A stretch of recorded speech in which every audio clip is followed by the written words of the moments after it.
I was just thinking about how Americans use oil, which olive oil. We're very sparing with it. We think about how much it costs, and we only use a little bit in the skillet, or maybe a little bit at the end, a few drops on top.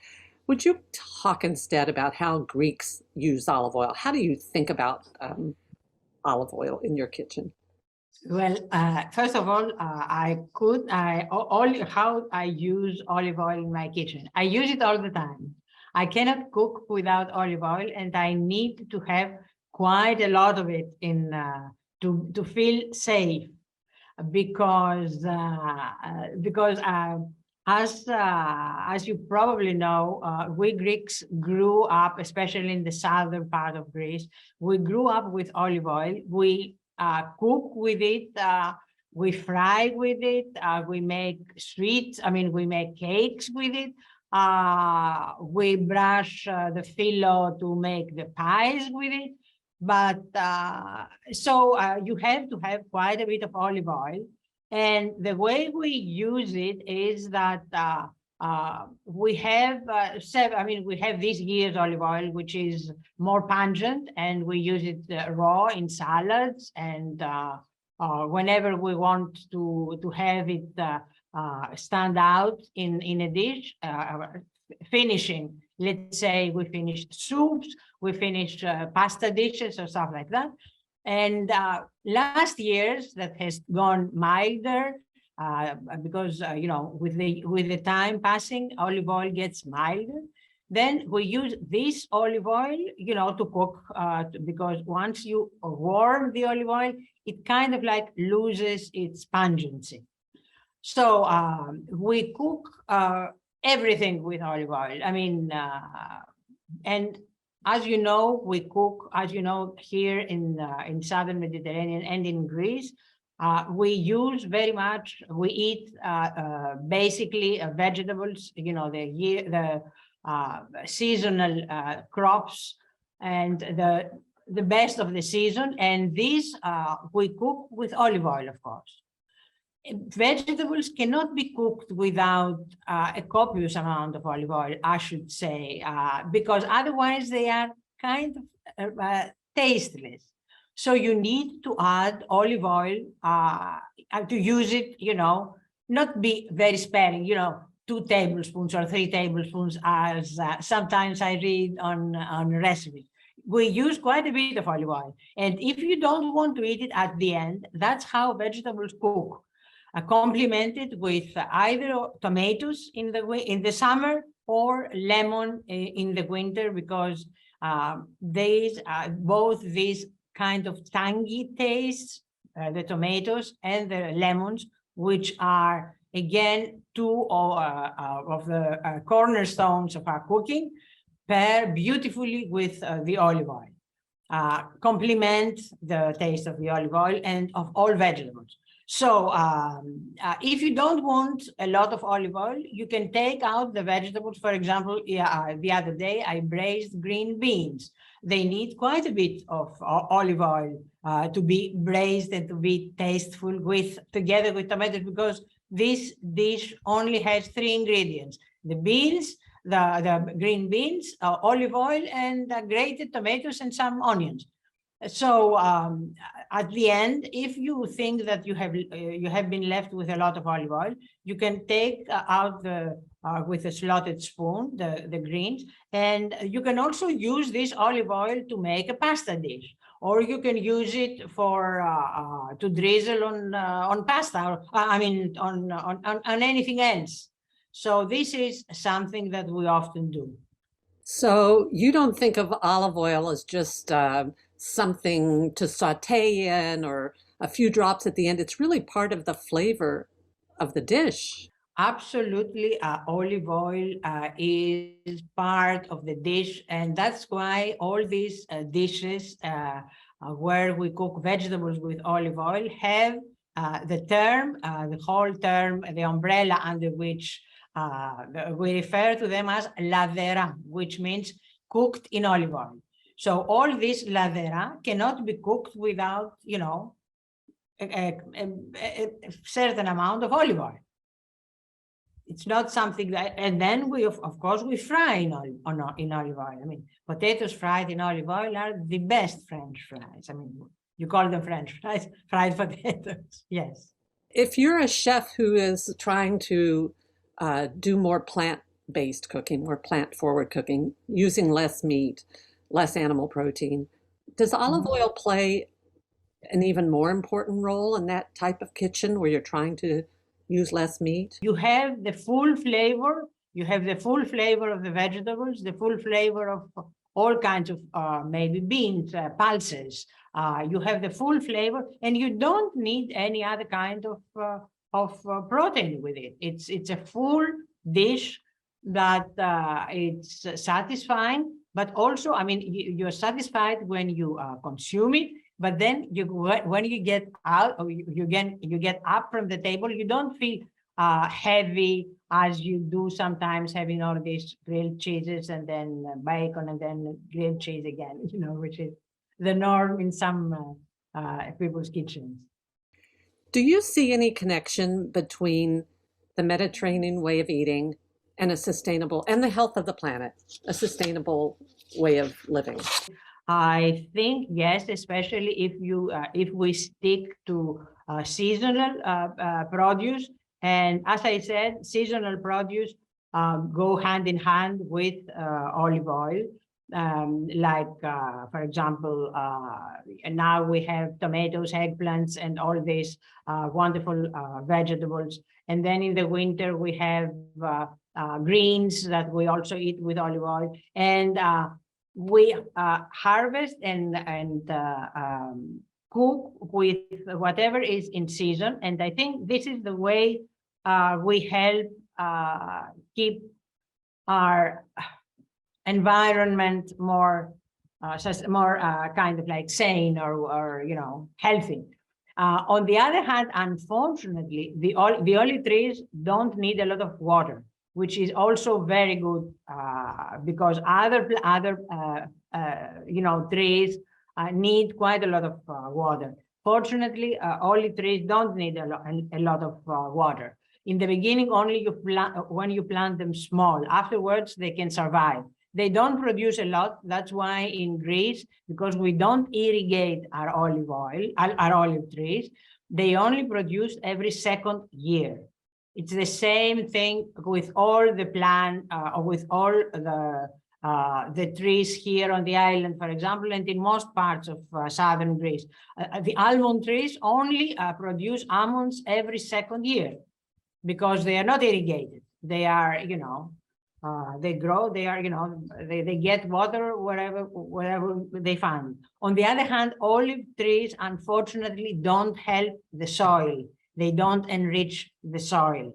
The olive, they are evergreen, so they shed some leaves, but these leaves are not enough to really enrich the soil. So this is unfortunate. I wish they could also, enrich the soil. It seems like another aspect of sustainability is that you want to use as few resources as possible. You want to be frugal and resourceful. Do you feel like olive oil helps you be a more frugal, a more resourceful cook, where you can make something really tasty with very few ingredients? If olive oil help us cook more frugally. I mean, frugal is the epithet of Greek cooking. That's what I use all the time. It is frugal, and that's how I was brought up, and that's what the core of Greek cooking is: frugality, which means that with very few ingredients, whatever you can grow, whatever you can get from your neighbors, whatever it's in season, or you can glean, or you can harvest, the wild greens and all that.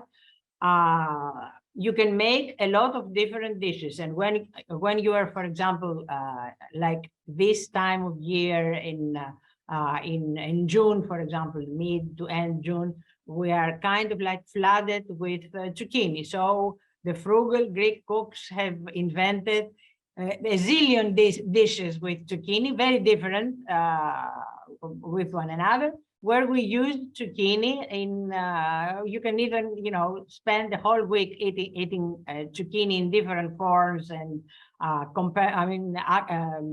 paired with other vegetables or grains, and don't get bored with eating the zucchini. So this is the meaning of this is actually the what frugality means for us.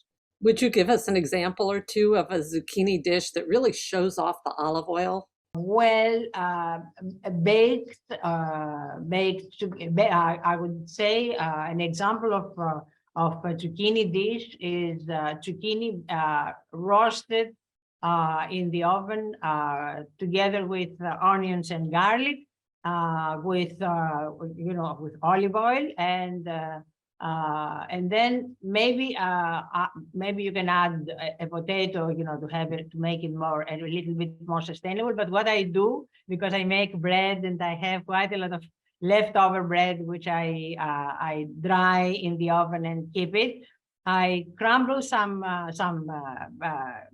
dried bread, paximadia, as we call it, paximadia, and bake it together, and it goes very well with the zucchini. We make stuffed zucchini with rice and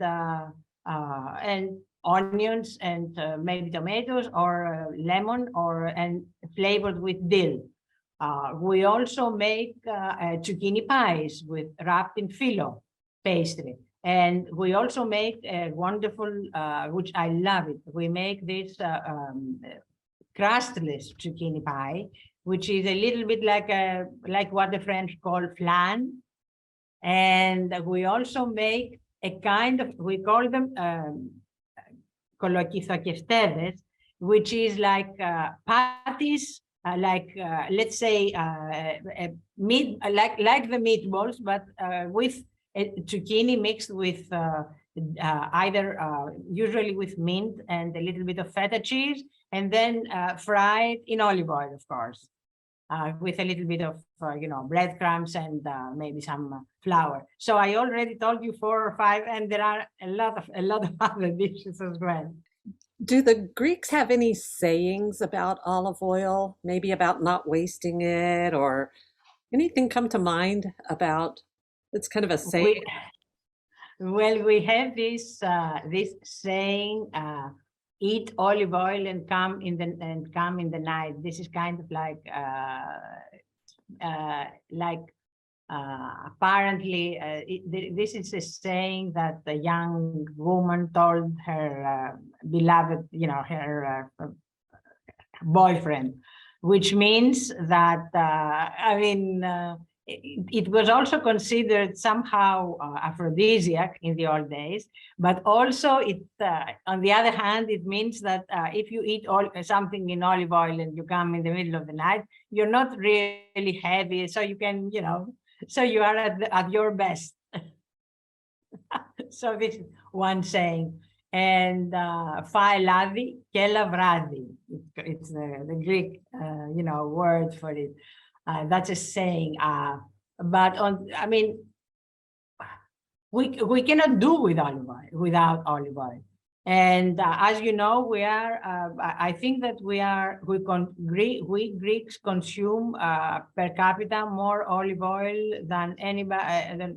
We are either first or, I think recently we became second after Spain increased their consumption. But I think that every Greek consumes around 12 liter of olive oil per year, which is like 22 pounds at least. So there you are. I know you have lots of visitors from all over the world who come to your cooking school. What surprises them most about how you use olive oil? When I cook together with our visitors, the first days when we start cooking, they are actually surprised at the amount of olive oil we use. And I have to explain to them, to tell them all these things that I told you, that, without olive oil, this, you cannot, practically vegan dishes that we cook. I mean, we don't cook just vegan dishes, but most of these dishes are vegan. I mean, these ladera, these olive oil dishes, and they are not. And when they start, they are somehow afraid, taken back. And when they see the taste, but of course, for us, olive oil is not really expensive. I mean, it has become more expensive than it was, especially these last years. But it's kind of like, it's like a fraction of the price that you have, that you pay in the United States. So yeah, people are kind of like amazed when they see how we cook here. But then they go home and they cook these dishes there because they love eating them. They go home, they cook them, and they send us pictures via email. I mean, they send us pictures of their cooking, and we have that all the time. So you've made a lot of converts to this idea of being more free with olive oil. Oh, yes. Oh, yes. I believe that I have made quite a lot of people not be so afraid of olive oil, especially since, people spend quite a lot of money for a lot of other things. So they might as well spend it in something that is helpful, that helps them eat more vegetables, which time and time again, it's proven to be the best way of eating, not only for keeping your waistline, but also for living healthy to until old age, and being well, both mentally and physically. Now they say it again and again, and they but that's how we grew up. I don't know if I hadn't really started the way I have started, following what my mother and my grandmother cooked, if I was going to be to eat differently. But the way I was brought up, and I just continue and I hope people will follow, because I see that not a lot of people have had the chance to cook with their mothers and grandmothers. And I think this is the most, this is a shame. And this is what really creates people who are afraid to go to the kitchen and cook, because this is like, I mean, all these dishes, these ladera dishes, these vegetable dishes are so simple that everybody could, make them and prepare them and enjoy them. But you have to have somebody showing you how to do it, and you have to start. Maybe you have to start early. I don't know. Finally, I wonder if you might have any just concluding comments about how the use of olive oil contributes to a sustainable way of eating and a sustainable way of living.